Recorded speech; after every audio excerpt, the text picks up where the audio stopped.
finally, we're covering one of my favorite volumes for Chainsaw Man. It's emotional, has amazing art, and features some interesting fights. Not to mention, it feels like Volume 3 is where Fujimoto really gets into his unique designs for the devils. With me gushing aside, let's get into the review. Chapter 17, Kill Denji, begins with Himino subduing Kobani. She then asks Aki if he can swallow the devil with his fox, but he's unable to due to being cut off from the outside world. The Eternity Devil takes the opportunity to push its contact again, to no avail. With no clear way of getting out, the group sort of mills around. Aki offers to use his sword if things get dire, however Himino insists he doesn't, saying Denji will have to die then. Meanwhile, there's a comedic scene with Power and some missing food. She claims she didn't eat it, but there's obvious crumbs on her face. While their situation may be undesirable, it's a nice break to see Power get into some mischief. Kobani joins them, still manic as ever.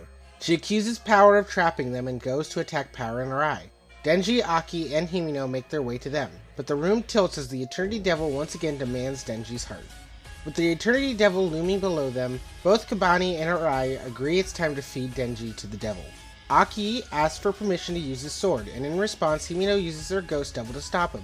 The group then tackle Denji, with Kobani attempting to stab him. Unfortunately, or maybe fortunately for Denji, she stabs Aki instead. Despite being wounded, Aki stands by his original principle of not wanting to sacrifice Denji. It's important to note that he doesn't want to save Denji because he likes him. He doesn't. It's because he needs as much help as he can to defeat the Gun Devil. Then Denji decides to accept his fate of being eaten, but says he won't go down easily. He knows that the devil is afraid of his chainsaws and that he cried out in pain earlier. He jumps down to fight the Eternity Devil. Denji is seemingly eaten, but emerges from the Eternity Devil's body in a glorious display of violence, gore, and power. He begins to attack the Eternity Devil. Power remarks that he keeps up his attack, he may lose enough blood for his chainsaws to retract. Surprisingly enough, the next chapter is Noble Prize. Has Denji's chainsaws doing just that. Meanwhile, Himino has a flashback of Kishibe. He meets with her while she visits the graves of his deceased partners. While they talk, Kishibe tells her that devil hunters with a few screws loose are the best for the job, because their lack of fear against the devil what it takes to defeat them. Later in her flashback, she eats with Aki. Himino tells him about an offer to go into the civilian sector, but he flat out refuses. This moment isn't particularly important in the long run, but it does do a rather excellent job of portraying Himino's feels about Aki. She knows that he'll most likely die to the Gun Devil, but can't really seem to stop him. Back in the present, Denji has what he calls a eureka moment. He realizes by cutting the Eternity Devil and drinking his blood, he can recover. Of course, he calls this a perpetual motion machine. This scene of him cutting the devil in such a brutal way is really highlighted by the way he declares this idea to be worthy of a Nobel Prize. He takes Denji 3 days to defeat the Eternity Devil, who begs Denji to kill it. Due to the lack of sleep, Denji collapses once the group makes it outside. Himino instructs Kobani and Arai to report the incident, while Aki and Denji are taken to the hospital. Later on, Division 4 meet for drinks. Himino sees it as an opportunity for the division to bond, but also as a means to convince Kobani and Arai to not quit. Denji takes his time to ask Himino about the kiss, and she rebuffs him, saying she is too sober. She'll kiss him when she's drunk. Then the newbies of the division go around introducing themselves. We learn that Arai is contracted with the Fox Devil as well. Meanwhile, Kobani chooses to keep her devil contract a secret. Makima soon arrives and teases Denji about a kiss. Himino does as well, but clearly Denji's at odds with what to do. He almost died in order to get a kiss from Himino, however he's down atrociously from Makima.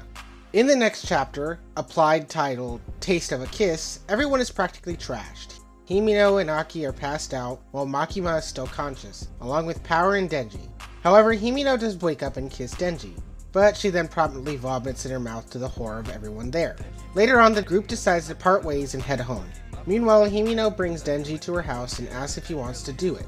However, Himino falls asleep before the two can do the deed. But the two do have breakfast together. However, Himino makes an alliance with Denji. She sets him up with Makima, and he sets her up with Aki. Meanwhile, Makima's train to Kyoto has a mysterious gunman who shoots her and her associates. I must admit, this panel is pretty gory. Now, the next chapter reveals that the gunman also has a target for other devil hunters, such as Kobani and Arai. Power, Himino, and Denji, and Aki are eating at a ramen shop when they hear shots. With them is a stranger who talks about Yakuza's grandfather. Revealing his grandpa, he then shoots Denji. Aki summons the Fox Devil as Denji lays seemingly dead.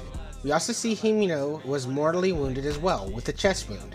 The mysterious gunman is able to cut himself out of the Fox Devil, and it's revealed he's like Denji, except he has katanas instead of chainsaws. Aki engages the Katanaman, his swords now drawn. He calls out for some unseen force to push his swords further into the man's chest, but they continue to fight. Aki manages to immobilize the man and checks on Himino. However, they aren't alone. The stranger revives the Katanaman. In a dramatic moment, he wounds Ake. Finally, the last chapter of Volume 3 begins with Himino offering herself up to the Ghost Devil in order to save Aki. It's a dire situation, as Himino most likely knows she'll die. This is perhaps her last kindness to Aki. In fact, she recounts the fact he still cries for his fallen comrades, something she admires. Her body begins to disappear while the Ghost Devil attacks Katanaman. Unfortunately, the Ghost Devil is consumed by the Snake Devil, leaving behind only Himino's clothes. A disembodied hand from the Ghost Devil manages to restart Denji's ripcord, and he then goes toe-to-toe with Katanaman. And that's the cliffhanger for Volume 3. But do not worry, as we will cover Volume 4 as well. Hopefully you enjoyed the video. Don't forget to like, comment, and subscribe as we continue to bring you not only Dragon Ball content, but many other anime content as well. Peace!